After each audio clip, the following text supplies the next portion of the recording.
Jam 3 pagi, gadis kecil itu bersembunyi di bawah selimutnya, membaca buku. Tiba-tiba ia mendengar suara aneh di luar jendelanya. Ia berani pergi ke balkon. Sepasang mata muncul di jalan dan bertemu dengan matanya. Kemudian sesosok gelap berdiri. Tubuhnya pasti setinggi bangunan 2 lantai. Ia menyadari bahwa ia telah ditemukan. Jadi ia berjalan lurus ke arah gadis itu.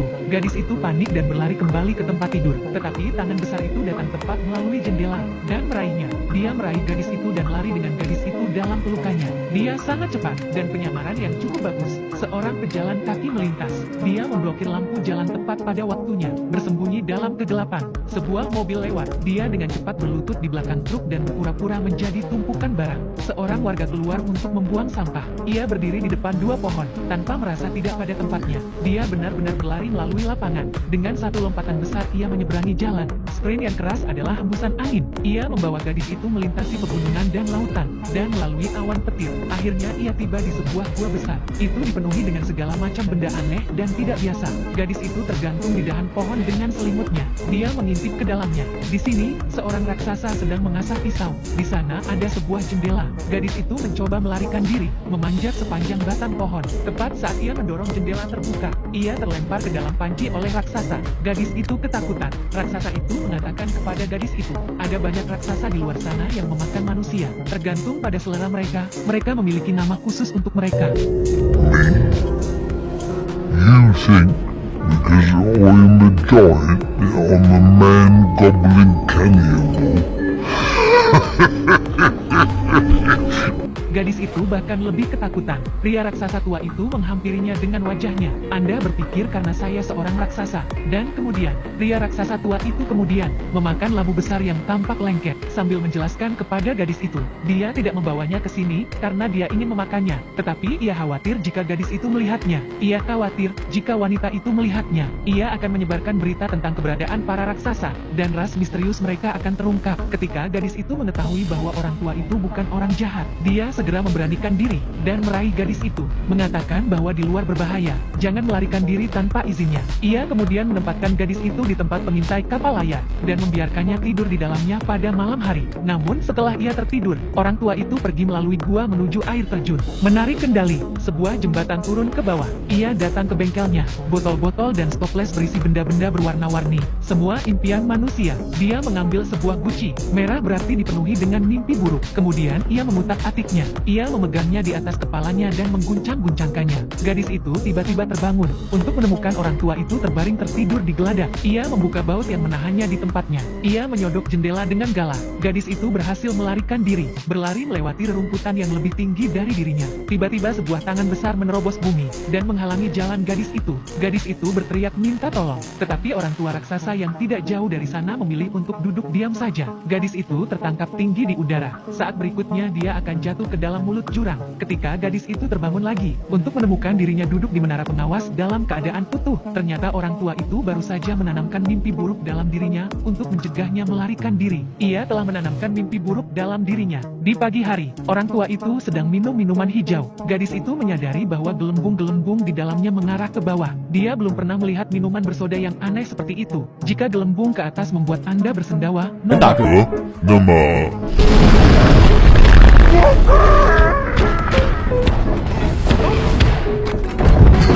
orang tua itu merasa senang, tetapi suara kentutnya menarik pengunjung yang tak terduga. Raksasa itu mencium bau manusia, mencari di mana-mana. Gadis itu memiliki kejeniusan yang luar biasa. Dia masuk ke dalam labu besar di atas meja. Anak perempuan keluar dari labu raksasa. Dia selamat dari ketakutan. Lihatlah kekacauan yang dialaminya. Dia terlihat seperti baru saja keluar dari selokan. Pria tua itu memegang gadis itu di telapak tangannya, ke laboratorium impiannya. Pertama-tama ia memandikan gadis itu. Kemudian ia mengeringkannya di atas api. Akhirnya, ia menuangkan beberapa pakaian manusia dari sebuah kotak kecil. Gadis itu berganti menjadi jaket merah. Orang tua itu membeku ketika melihatnya. Dia sepertinya mengingat sesuatu yang menyedihkan. Orang tua itu memasukkan gadis itu ke dalam lubang di pohon.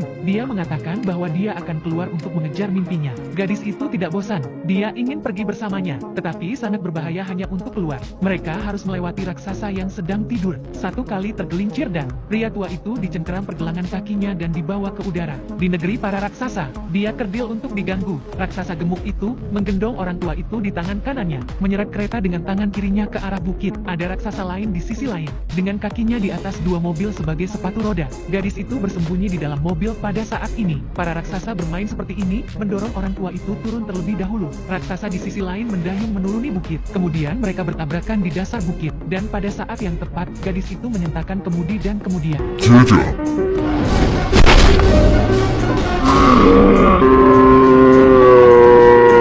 sulit untuk mengetahui siapa yang harus merasa kasihan. Baru saja, langit penuh dengan awan, dan tak lama kemudian hujan turun dengan deras. Dan raksasa-raksasa ini takut akan air. Mereka semua bersembunyi. Orang tua itu mengambil kesempatan untuk memasukkan gadis itu ke dalam tasnya. Akhirnya mereka berangkat dalam perjalanan mereka. Mereka mengikuti garis puncak melalui awan. Mereka berjalan dari siang hingga malam. Akhirnya mereka berada di negeri impian fantasi. Orang tua itu lepas landas dengan cepat, dan terjun ke sungai, langsung ke dunia lain. Gadis itu mengikuti langkah orang tua itu, dan melompat ke sungai. Gravitasi berbalik seketika. Orang tua itu membalikkan gadis itu. Ia berkata dengan cara yang mendalam, This be where all my dreams is beginning.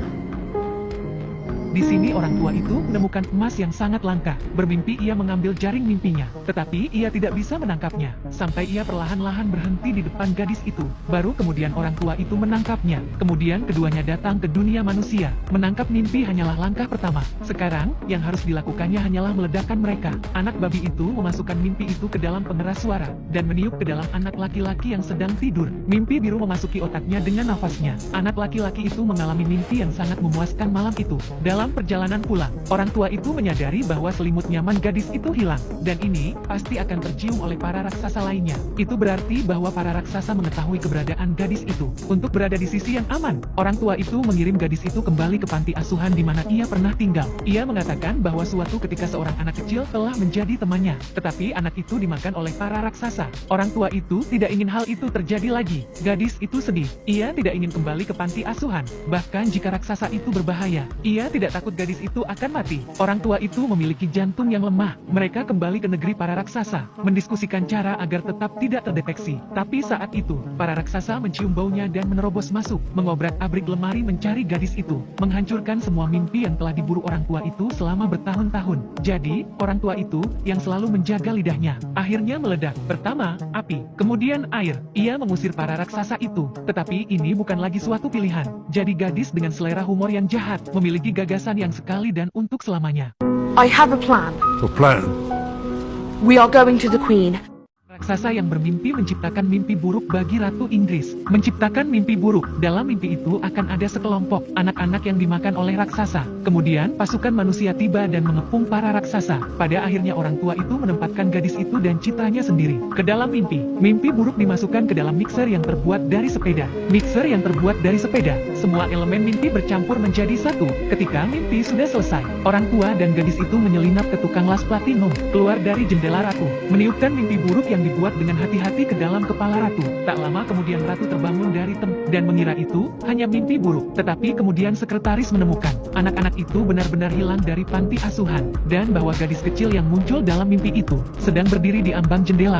Bahkan raksasa itu nyata. Sang ratu sekarang harus percaya ada raksasa-raksasa di dunia yang memakan anak-anak, dan meskipun kehadiran orang tua itu menakutkan orang-orang, tetapi ia diperlakukan seperti tamu kehormatan. Ia diperlakukan dengan keramahan, mencoba menyajikan makanan mewah kepada orang tua di atas tangga. Rasanya seperti tidak ada yang pernah ia rasakan sebelumnya. Dalam beberapa saat, para jenderal senior Inggris tiba. Orang tua itu menunjukkannya pada peta lokasi para raksasa. Dalam 10 jam mereka akan keluar untuk mengepung para raksasa. Sebagai imbalannya, orang tua itu menuangkan segelas minuman kepada semua orang yang hadir. Air soda buatan sendiri, termasuk anjing Gio kerajaan, dan meminumnya. Setelah itu semua orang berada di tempat.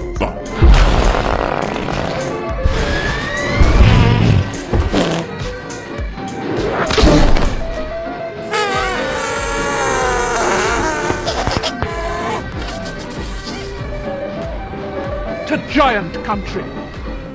Sang ratu mengirim angkatan udaranya, dipimpin oleh orang tua itu. Mereka tiba di malam hari di negeri para raksasa. Sebelum aksi, orang tua itu telah memberikan mimpi buruk kepada para raksasa itu, untuk menyadarkan mereka bahwa memakan orang itu salah. Tetapi ketika hal itu dilakukan, orang tua itu menyadari, ia telah meninggalkan trompet impiannya dengan tukang las platinum. Jadi tanpa mengucapkan sepatah kata pun, gadis itu, dan melompat ke dalam raksasa dengan mimpi buruk dalam pelukannya. Tetapi secara tidak sengaja membangunkan raksasa. Gadis itu menghancurkan botol. Dia menghancurkan botol itu dan memberikan mimpi buruk bagi para raksasa lainnya. Ketika mereka terbangun, mereka semua menyesal telah memakan orang. Tetapi hanya bos para raksasa yang begitu bertekad untuk mengubah caranya. Saat ia mengepalkan tinjunya dan bersiap untuk memukul orang tua itu, helikopter muncul tepat pada waktunya untuk mengikat pergelangan tangan raksasa itu. Pasukan khusus diterjunkan ke bawah, dan dengan semangat yang sama seperti dalam pertempuran, satu persatu, para raksasa tertangkap dalam jaring. Mereka dijatuhkan di udara. Kemudian angkatan udara menjatuhkan para raksasa di pulau terpencil. Pulau terpencil yang dikelilingi oleh laut, dan kemudian menjatuhkan sekumpulan labu raksasa dan biji-bijian, sehingga mereka bisa menumbuhkan tanah mereka sendiri. Setidaknya ada sesuatu untuk dimakan, dan hanya vegetarian. Dan jika Anda ingin makan orang, hal ini tidak akan pernah terjadi lagi. Di akhir cerita, sang gadis terbangun dari tempat tidurnya di rumah ratu. Dia akan membawa serta semua kenangan indah dari raksasa yang bermimpi itu, dan menjalani hidupnya dengan keberanian dan kebahagiaan. Karena ia tahu di dalam hatinya, tidak peduli apapun kemunduran dan kesedihan yang mungkin dialaminya. Di sebuah gua di suatu tempat yang jauh, akan selalu ada orang tua yang baik hati, akan mengawasi mimpinya dalam keheningan. Film ini berjudul The Dreaming Giant, berdasarkan novel dengan nama yang sama karya Roald Dahl, disutradarai oleh Steven Spielberg yang hebat. Imajinasi fantastis dan efek visual lukisan minyak, negeri impian yang mempesona, antara gadis itu dan pria tua raksasa. Dari ketidakpercayaan awal mereka satu sama lain, dan orang tua itu, dan kemudian mereka bergabung untuk melawan raksasa itu. Hubungan yang sangat menghangatkan hati dan tak terlupakan. Para penonton tergerak oleh film. Film ini tidak hanya untuk anak-anak. Ini juga didedikasikan untuk semua orang dewasa. Tidak peduli betapa gelapnya dasar kehidupan. Jangan kehilangan kemampuan untuk bermimpi. Nah, itu saja untuk cerita hari ini. Jika Anda memiliki cerita yang ingin Anda dengar, film yang ingin Anda tonton, Anda dapat memberitahu saya. Saya akan memberitahu Anda. Sampai jumpa di lain waktu. Sampai jumpa. Translated.